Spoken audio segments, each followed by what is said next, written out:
Olá, pessoal! Chegando ao final do estudo da imputação ao pagamento, é uma matéria bem curtinha mesmo, certo? Chegando ao final do estudo, nós já explicamos para vocês, em aulas anteriores, que quando precisa fazer a imputação ao pagamento, que o devedor tem duas dívidas com o mesmo credor, e aí o dinheiro que ele depositou, que ele fez um PIX, só dá para pagar uma, né? Então precisa fazer a imputação. Quem faz essa imputação em regra é o devedor.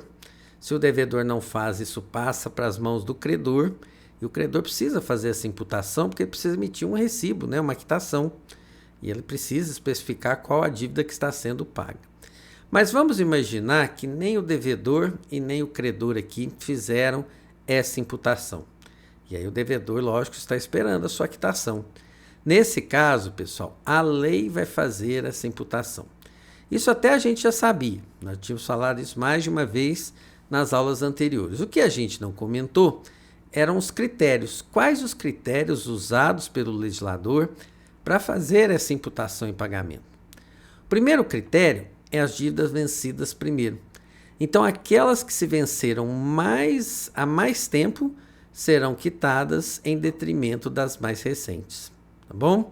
Então, conforme a ordem do vencimento. Aquelas que se venceram antes, então a imputação deve ser feita nelas, desde que seja possível, Então vocês sabem muito bem.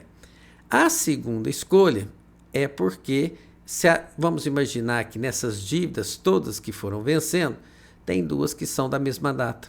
Deveriam ter sido pagas na mesma data e não foram. Então o legislador fala, nesse caso aqui, quando você tem duas ou mais dívidas vencidas na mesma ocasião, você vai pegar a mais onerosa, Aquela que sai mais cara para a figura do devedor. Quando eu estou falando em mais onerosa, não quer dizer obrigatoriamente, não, pessoal, deixa eu colocar isso aqui, que será a dívida de maior valor. Nem sempre será, e eu pretendo demonstrar isso para vocês agora. Então, olha só, se eu tenho dívidas que já venceram, aquelas com juros e aquelas sem juros, há uma forte tendência que as dívidas com juros sejam mais onerosas, mesmo que a dívida sem juros seja mais alta, Então, está mais alta ali, mas é só uma correção monetária, enquanto as dívidas que estão com juros, vamos supor que é a metade, do valor da primeira, mas aquela está contando juros de 10% ao mês, ela é muito mais onerosa do que a dívida sem juros. Então, nesse caso, o legislador vai escolher que se pague primeiro essas dívidas com juros.